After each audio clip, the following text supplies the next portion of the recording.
Ya, selamat pagi pemirsa TVR Parlemen. Senang sekali rasanya dapat menyapa Anda kembali dalam program TVR 09 bersama saya Dadi Ramadan dan juga rekan saya.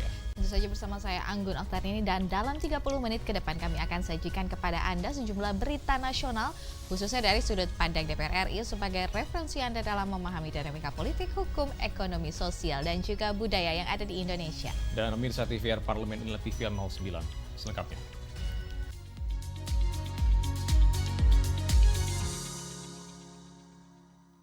Komisi 11 DPR RI mendukung Bank Indonesia terus mengembangkan jangkauan KRIS untuk memudahkan para pekerja migran Indonesia dalam melakukan transaksi keuangan khususnya saat hendak mengirimkan uang kepada keluarga di tanah air. Bank Indonesia telah memperluas layanan pembayaran digital KRIS hingga ke mancanegara. Saat ini KRIS telah bisa digunakan di 3 negara tetangga, yaitu Malaysia, Singapura, dan Thailand. Komisi 11 DPR RI mendukung BI terus mengembangkan jangkauan KRIS untuk memudahkan para pekerja migran Indonesia dalam melakukan transaksi keuangan. Dalam kunjungan kerja ke Surabaya, Jawa Timur, anggota Komisi 11 DPR RI Charles Mekiansa mengatakan perluasan area layanan KRIS ke luar negeri akan memudahkan para PMI dalam bertransaksi keuangan, khususnya saat hendak mengirimkan uang kepada keluarga di tanah air. Dengan begitu, para PMI dapat terhindar dari modus penipuan ataupun biaya pengiriman yang tinggi. Karenanya, ia mendukung BI terus memperluas area layanan KRIS, khususnya ke negara-negara yang menjadi tujuan utama para PMI. Kita tahu sekali bahwa jumlah mereka juga sangat tinggi dengan sistem pembayaran yang sampai ke negara-negara seperti di Malaysia, Hong Kong, Taiwan, Arab Saudi, dan negara-negara lainnya yang banyak PMI atau pekerja migran Indonesia ini memudahkan bagi mereka untuk mengirim kepada sanak saudara mereka di tanah air, termasuk kemungkinan besar bagaimana mereka tidak tertipu atau diambil keuntungannya dari pihak ketiga yang memang merugikan bagi PMI yang ada di luar Indonesia. Jadi sekali lagi kita mendukung program dari digitalisasi yang dilakukan oleh Bank Indonesia bersama-sama dengan pemerintah daerah maupun provinsi di Indonesia, khususnya di Jawa Timur ini.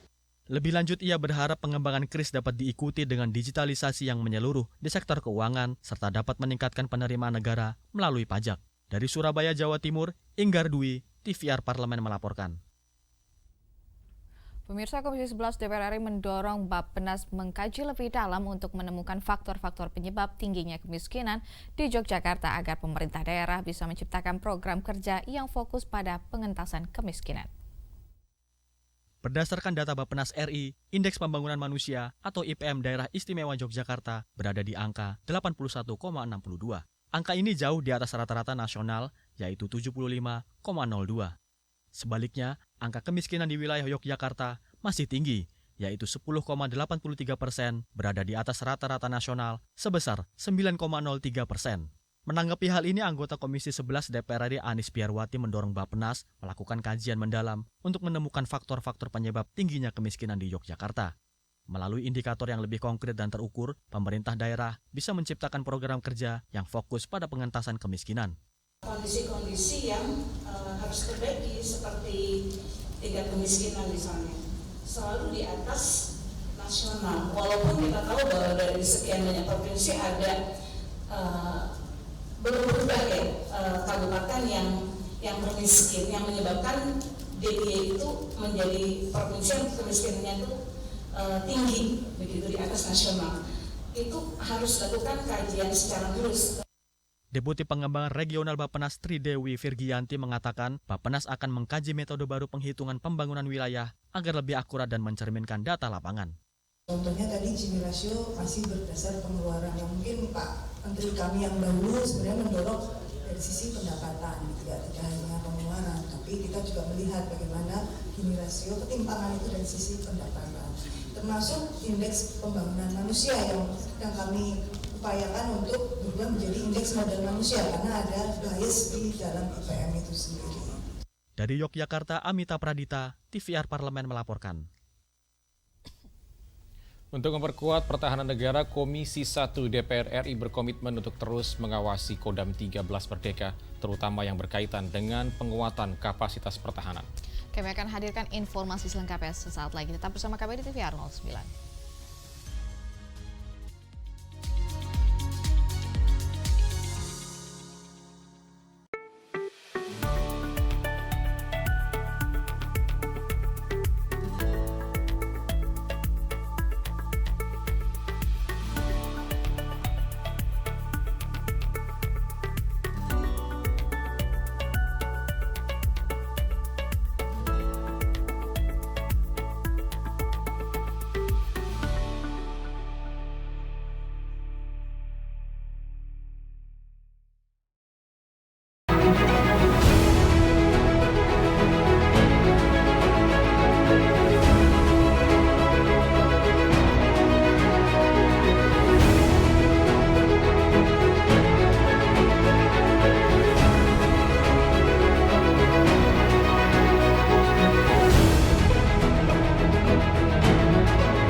bersama kami di TVR 09. Komisi 1 DPR RI menegaskan akan terus mengawal langkah-langkah penguatan Kodam 13 Merdeka melalui berbagai upaya strategis untuk mendorong penguatan kapasitas pertahanan sebagai langkah strategis untuk mewujudkan Astacita.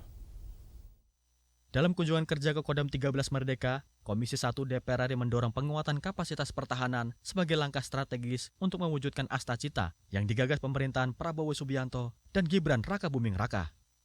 Anggota Komisi 1 DPR RI Julius Setiarto mengatakan, Kodam 13 Merdeka telah berusaha maksimal dalam menjalankan tugasnya untuk memperkuat pertahanan negara. Namun, masih ada beberapa kekurangan yang perlu diperbaiki, terutama terkait dengan jumlah personel dan peralatan yang dimiliki. Karenanya ia mendorong pemerintah segera mengatasi kekurangan ini agar Kodam 13 Merdeka dapat mengoptimalkan kinerjanya untuk memantapkan sistem pertahanan keamanan negara. Kodam sendiri itu masih memiliki berbagai kekurangan mulai dari personil, lalu peralatan dan lain sebagainya. Ini membutuhkan dukungan dari semua pihak untuk memperkuat sehingga Astacita yang digagas oleh Presiden Prabowo Subianto ini bisa secara optimal itu dieksekusi oleh Kodam 13 Merdeka. Setelah ini kami akan berkoordinasi lebih lanjut gitu dan secara prinsip tentu adalah memperjuangkan agar dalam anggaran ke depan itu ada tambahan-tambahan yang bisa dimanfaatkan dan digunakan oleh Kodam 13 Merdeka ini untuk optimalisasi kekuatan mereka dalam rangka untuk mencapai tujuan Astacita. Lebih lanjut, Komisi 1 DPR RI menegaskan DPR akan terus mengawal langkah-langkah penguatan Kodam 13 Merdeka melalui berbagai upaya strategis. Dari Manado, Reni Minariu, TVR Parlemen melaporkan. Komisi 12 DPR RI menegaskan perusahaan wajib lakukan reklamasi pasca tambang untuk menjaga keberlangsungan sumber daya alam. Dalam kunjungan kerja ke Makassar, Sulawesi Selatan, Komisi 12 DPR RI mendesak perusahaan pemegang izin usaha pertambangan untuk melakukan reklamasi pasca tambang. Hal ini dinilai penting untuk menjaga keberlangsungan sumber daya alam agar bisa kembali dimanfaatkan masyarakat dalam jangka panjang. Anggota Komisi 12 DPR RI Jalal Abdul Nasir mengatakan, sesuai dengan amanat Undang-Undang Nomor 3 Tahun 2020 tentang pertambangan mineral dan batu bara, seluruh perusahaan tambang bertanggung jawab untuk memulihkan fungsi lahan bekas tambang. Menurutnya, Kementerian ESDM harus melakukan pengawasan secara ketat agar bisnis pertambangan tidak merusak lingkungan. Tidak ada alasan untuk tidak melakukan reklamasi atau pengelolaan pasca tambang yang baik, karena sebetulnya kalau kita hitung-hitungan sebagai pengusaha itu sangat memungkinkan ya, labanya itu untuk digunakan untuk CSR maupun penanaman kembali, pengelolaan kembali lingkungan yang rusak itu sangat memungkinkan dari labanya itu. Jadi kalau ada tambang-tambang yang dalam prakteknya itu merusak lingkungan, saya kira memang ini yang harus dibenahi gitu ya. Lebih lanjut, anggota Komisi 12 DPR RI Nurwayah meminta pemerintah di lintas sektor untuk berkolaborasi dalam mencegah kerusakan lingkungan akibat aktivitas pertambangan demi keberlangsungan masyarakat dan lingkungan hidup di masa depan. Semua perusahaan tambang harus melakukan rehabilitasi terhadap lahan yang sudah digarap selama ini. Jadi jangan sampai anak cucu kita nanti terkena dampak kerusakan yang diakibatkan oleh perusahaan tambang, sehingga hutan kita menjadi rusak, alam kita menjadi rusak. Dari Makassar, Sulawesi Selatan, Sigit Rilo, TVR Parlemen melaporkan. Komisi 9 DPR RI mendesak pemerintah untuk membentuk aturan teknis terkait makanan bergizi gratis. Aturan teknis tersebut nantinya harus memuat standar menu dan nutrisi makanan yang harus dipenuhi. Setelah sepekan pelaksanaan program makan bergizi gratis atau MBG, Komisi 9 DPR RI meminta pemerintah melalui Badan Gizi Nasional segera membentuk aturan teknis program ini agar manfaat MBG dapat dirasakan secara maksimal oleh masyarakat. Anggota Komisi 9 DPR RI Edi Wuryanto mengatakan, aturan teknis memiliki peran penting untuk memastikan pelaksanaan program prioritas pemerintahan Prabowo Gibran ini berjalan lancar. Aturan teknis tersebut nantinya harus memuat standar menu dan nutrisi makanan yang harus dipenuhi, manajemen satuan pelayanan pemenuhan gizi atau SPPG, alur distribusi makanan, hingga kehigienisan dan kualitas makanan yang diberikan. Nah, saya mendukung ini karena selama ini pemerintah dari tahun ke tahun di dalam menyediakan makanan tambahan untuk sasaran malnutrisi ini kan selalu gonta-ganti. Tapi dengan adanya dapur ini, ahli gizinya dapur beserta manajemennya, dia bisa masak sendiri, mempunyai resep sendiri, dimasak secara higienis, terdistribusi ke semua kelompok sasaran yang tidak jauh dari lokasi dapur, sehingga jaminan ke mutu makanan dan kesehatan makanan itu bisa terjaga dengan baik. Nah, saya kira ini terobosan baru dan ini membutuhkan resources infrastruktur yang anggarannya sangat besar.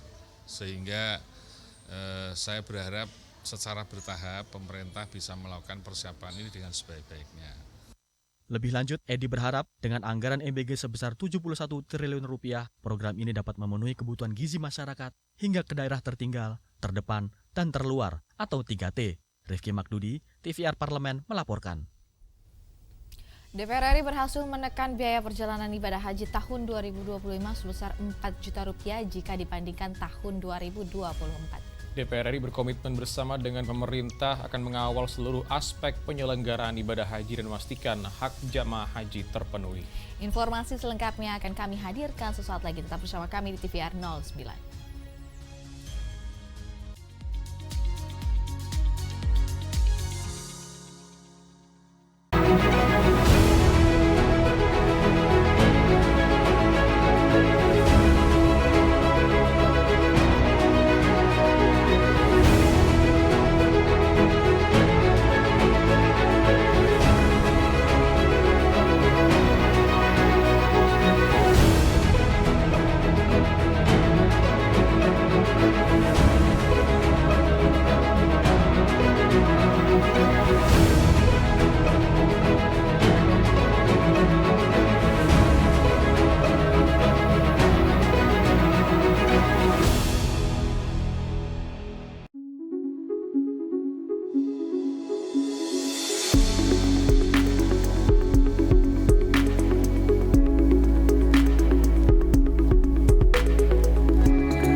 Masih bersama kami di TVR 09. Meskipun terjadi penurunan ongkos biaya haji pada tahun 2025, DPR RI menekankan pentingnya peningkatan kualitas pelayanan terhadap jemaah haji Indonesia. DPR RI akan membahas revisi Undang-Undang Haji yang memungkinkan pemberangkatan jemaah Indonesia dapat dilakukan melalui kerjasama dengan negara sahabat. Pemirsa, simak informasi mendalam yang telah dirangkum oleh tim redaksi TVR Parlemen dalam segmen editorial Parlemen berikut ini.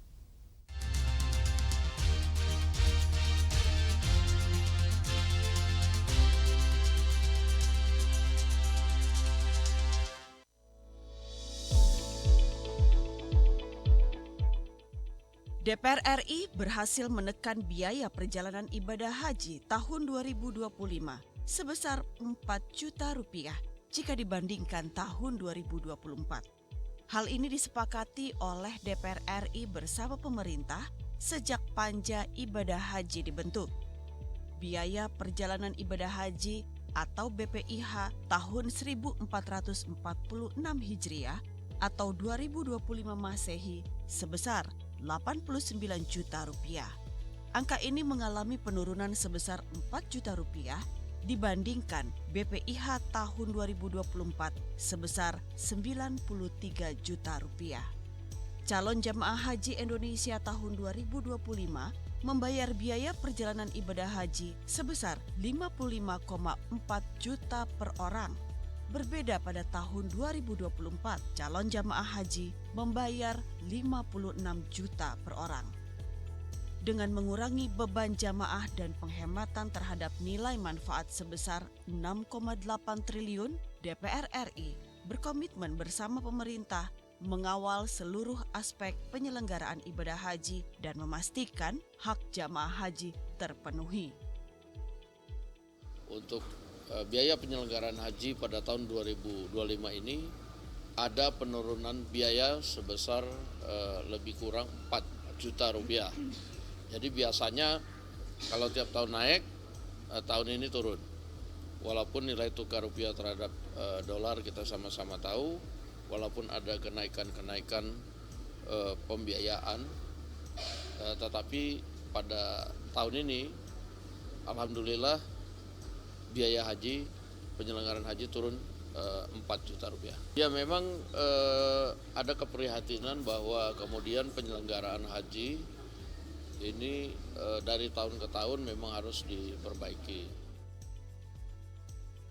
Ketelitian dan kecermatan yang dilakukan tim Panja Haji mendapatkan apresiasi dari Presiden Prabowo dalam menurunkan biaya haji dan mendorong fungsi pengawasan secara ketat dalam pelaksanaan ibadah haji tahun 2025.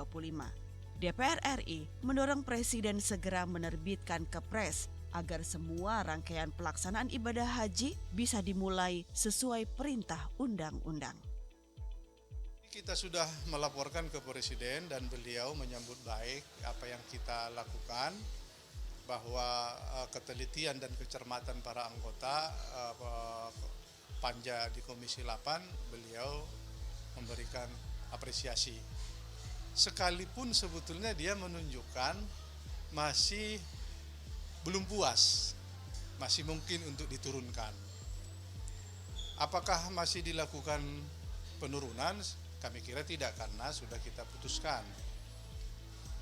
Dan kita berharap bahwa Presiden agar segera menerbitkan Kepres supaya pelaksanaan ibadah haji ini bisa segera kita mulai. Karena menurut undang-undang setelah disahkan oleh DPR harus ada Kepres. Meskipun terjadi penurunan ongkos biaya haji pada tahun 2025, DPR RI menekankan pentingnya peningkatan kualitas pelayanan terhadap jamaah haji Indonesia, mulai dari penyediaan makanan bercita rasa Indonesia, fasilitas transportasi yang memadai, pemondokan yang jaraknya tidak terlalu jauh dengan tempat ibadah, dan penyediaan toilet bagi lansia. Pemondokan, catering, dan sebagainya, ini nampaknya harus didiskusikan agak panjang ini ke Badan Penyelenggara Haji, karena Pak Prabowo kan menyampaikan punya angan-angan ada kampung haji di sana. Nah, ini belum dibicarakan sama sekali. Sekarang baru mengurangi dari 16,5 real satu kali sajian, satu kali makan, kemudian DPR minta supaya diturunkan lagi karena real di lapangan bisa kurang gitu. Kemudian keluar angka 14, kemudian sekarang 15, jadi berkurang 1,5 real. Tapi sekali lagi ini tetap tidak boleh mengurangi hak jamaah dan pelayanan. Pemerintah perlu memperhatikan pentingnya langkah antisipasi kedaruratan dalam penyelenggaraan ibadah haji, khususnya petugas haji Indonesia yang dinilai masih kurang untuk melakukan pendampingan bagi jamaah haji Indonesia yang mayoritas lansia. Tim Liputan TVR Parlemen melaporkan.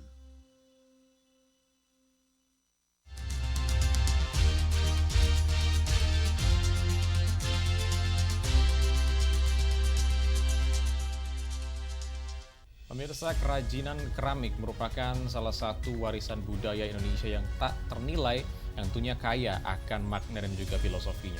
Bukan hanya sekedar pajangan, keunikan kerajinan keramik di Indonesia terukir dalam setiap detailnya. Mulai dari teknik pembuatannya khas hingga motif yang mereferensikan nilai luhur budaya, dan juga salah satunya yang sukses mendunia yaitu kerajinan keramik Jenggala. Lalu seperti apa kerajinan keramik Jenggala ini? Jangan kemana-mana, tetaplah bersama kami di TVR 09.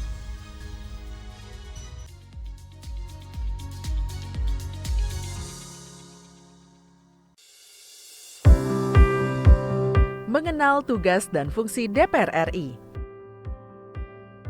Dewan Perwakilan Rakyat atau DPR adalah lembaga negara yang mewakili aspirasi rakyat. Kehadiran DPR RI merupakan salah satu bukti bahwa Indonesia merupakan negara demokrasi. Sebagai salah satu lembaga perwakilan rakyat, apa saja tugas dan fungsi yang diemban DPR RI? Berdasarkan pasal 20A ayat 1 Undang-Undang Dasar 1945, DPR memiliki 3 fungsi, yakni fungsi legislasi, anggaran, dan pengawasan. Tugas dan wewenang DPR berbeda untuk setiap fungsinya. Yang pertama, fungsi legislasi. Menyusun program legislasi nasional atau prolegnas, menyusun dan membahas rancangan undang-undang, menerima rancangan undang-undang yang diajukan oleh DPD, membahas rancangan undang-undang yang diusulkan oleh Presiden ataupun DPD, menetapkan undang-undang bersama dengan Presiden, menyetujui atau tidak menyetujui peraturan pemerintah pengganti undang-undang yang diajukan oleh Presiden untuk ditetapkan menjadi undang-undang. Yang kedua, fungsi anggaran. Memberikan persetujuan atas rancangan undang-undang tentang APBN yang diajukan oleh Presiden. Memberikan persetujuan terhadap pemindahtanganan aset negara maupun terhadap perjanjian yang berdampak luas bagi kehidupan rakyat yang terkait dengan beban keuangan negara. Menindaklanjuti hasil pemeriksaan atas pengelolaan dan tanggung jawab keuangan negara yang disampaikan oleh BPK. Memperhatikan pertimbangan DPD atas rancangan undang-undang tentang APBN dan rancangan undang-undang terkait pajak, pendidikan, dan agama. Yang ketiga, fungsi pengawasan. Fungsi pengawasan, DPR bertugas melakukan pengawasan terhadap pelaksanaan undang-undang APBN dan kebijakan pemerintah, serta membahas dan menindaklanjuti hasil pengawasan yang disampaikan oleh DPD. Demikian penjelasan tentang tugas dan fungsi DPR menurut undang-undang. Informasi ini dipersembahkan oleh TV dan Radio Parlemen, Biro Pemberitaan Parlemen, dan Sekretariat Jenderal DPR RI.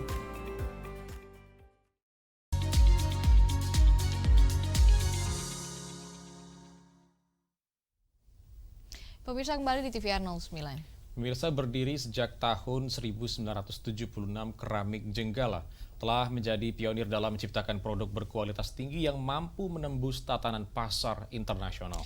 Terinspirasi dari akar budaya eksplorasi terus-menerus serta kesetiaan terhadap nilai dasar desain menjadi daya tarik kuat bagi peminat lokal maupun internasional. Dan tanpa berlama-lama lagi, mari kita saksikan keramik Jenggala, kerajinan lokal yang mendunia pada segmen Intips, Informasi dan Tips. Berikut ini.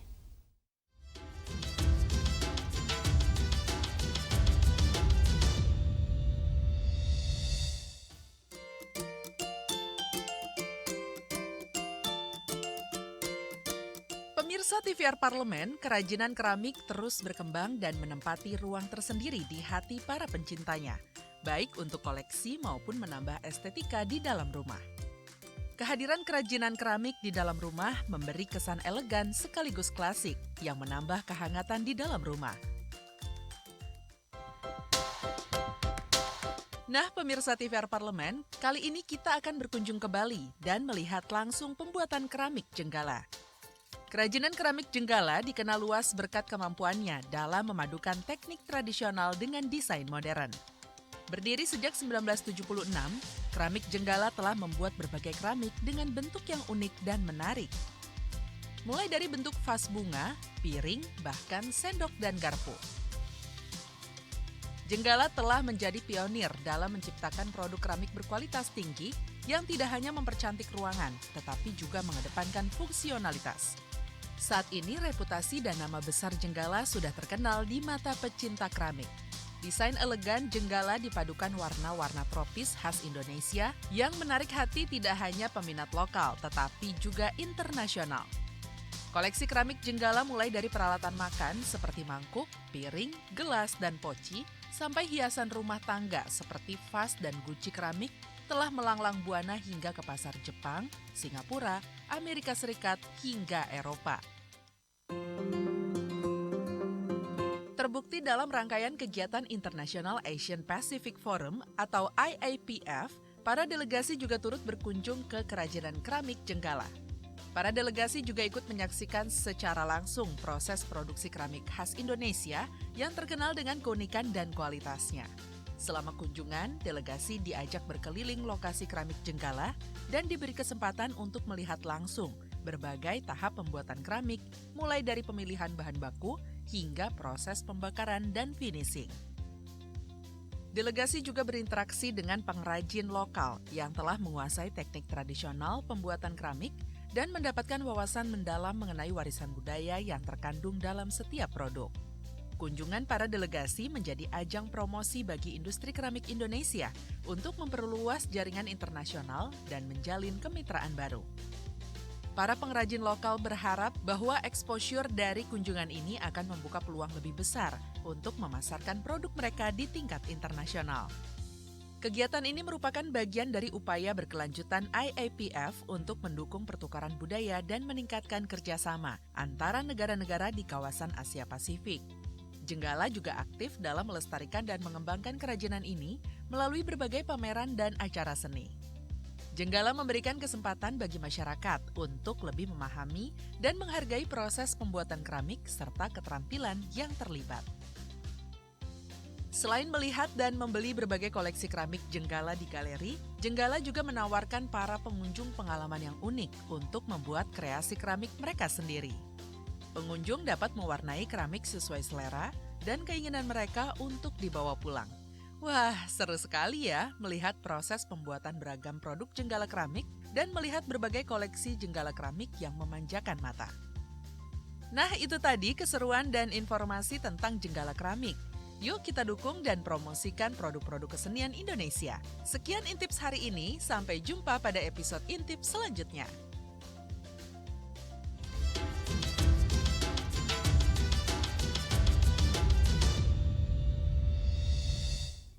Pemirsa, informasi tadi sekaligus menutup jumpa kita pagi ini, dan di penghujung acara kami informasikan kepada Anda bahwa saat ini DPR RI sedang memasuki masa reses di mana seluruh anggota Dewan kembali ke daerah pemilihannya masing-masing untuk melakukan fungsi representasi DPR RI dengan menyerap dan menindaklanjuti serta memberikan pertanggungjawaban kepada konstituen di daerah pemilihannya. Dan tentunya sejumlah agenda serta program DPR RI lainnya masih dapat Anda saksikan secara langsung di TVR Parlemen melalui kanal utama, kanal komisi, dan juga kanal alat kelengkapan Dewan lainnya yang dapat Anda akses di tvrparlemen.dpr.go.id.